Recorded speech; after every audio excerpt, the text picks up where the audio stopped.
Well, first of all, thank you for the invitation and good to be with you again. Uh, Iran is causing a lot of troubles, not only for Iraq, but for the entire Middle East. Today, they attacked positions in Pakistan. Uh, this week, they attacked Iraq. It was unprovoked attack, and the United States condemned this in the strongest word possible. Well, the United States has always been a supporter for the Kurdistan area, and we have friendly relationship with the leaders of Kurdistan. We have a presence, military presence in Iraq so far, around 2,500 soldiers.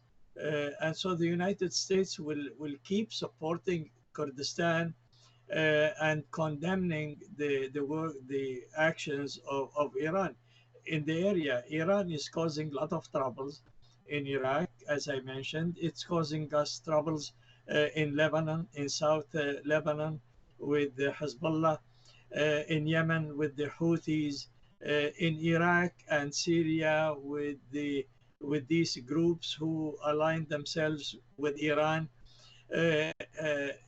Therefore, it is obvious that the United States does not like this policy of Iran, and I think the White House is considering taking actions against these people who are attacking our forces, whether in Syria, in Iraq, in the Houthis, and so forth. As far as Kurdistan is concerned, we sympathize with the people of Kurdistan, and we sympathize with the families of those people who were the innocent people who were killed yesterday by the Iranian missiles. Yes, in fact, the political situation in Kurdistan is very stable, and the United States appreciate that very much. I'd like to mention that the destability or instability in the Middle East comes from Iran, because Iran wants to have the United States withdraw its forces from Iraq and Syria. And if that happens, then Iran would have a free way to have control over all the Middle East, including Kurdistan and the Arabian Gulf region. And therefore, the United States is trying to be a buffer zone between what Iran wants to do and what's the situation in the meantime.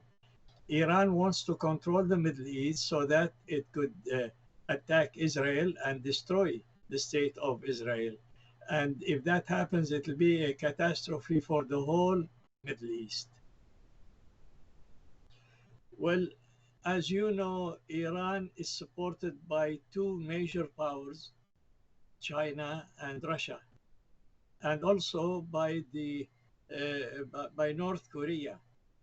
Uh, the only thing that the government of Iraq could do now that has a weight in what's happening is to go to the Security Council, to the UN Security Council, and file a complaint and have the Security Council take a decision to condemn Iran on its actions. This cannot be going on. This situation is dangerous, and the United States will help Kurdistan through this crisis. Well, we know that the Prime Minister of Iraq, Mohammed Shah Sudani, he came to power because of the support that he had from elements that are loyal to Iran. But I think Mr. Sudani should take an action, because what happened yesterday was an attack on the territory of Iraq. Kurdistan is part of Iraq, and therefore the first obligation or his first duty is to take care of his people and protect his country from a foreign attack, wherever this attack comes from.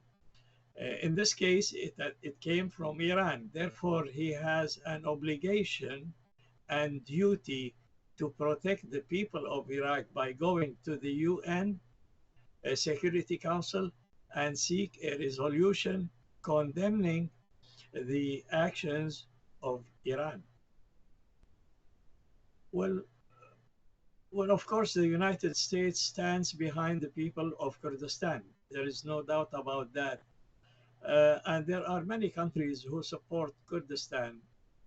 I think the United Nations is the best place right now to go to and seek their support. You need support from other countries too. And I don't think that China or Russia would veto such a move if they seek help from the United Nations, because this matter is very important to the stability of the Middle East. To let this happen uh, by Iran attacking Kurdistan or other nations is a violation to international law. Under international law, it is considered a war act by Iran over Kurdistan, and therefore, I don't think there is a country in the world who would be against Kurdistan if they seek help from the United Nations.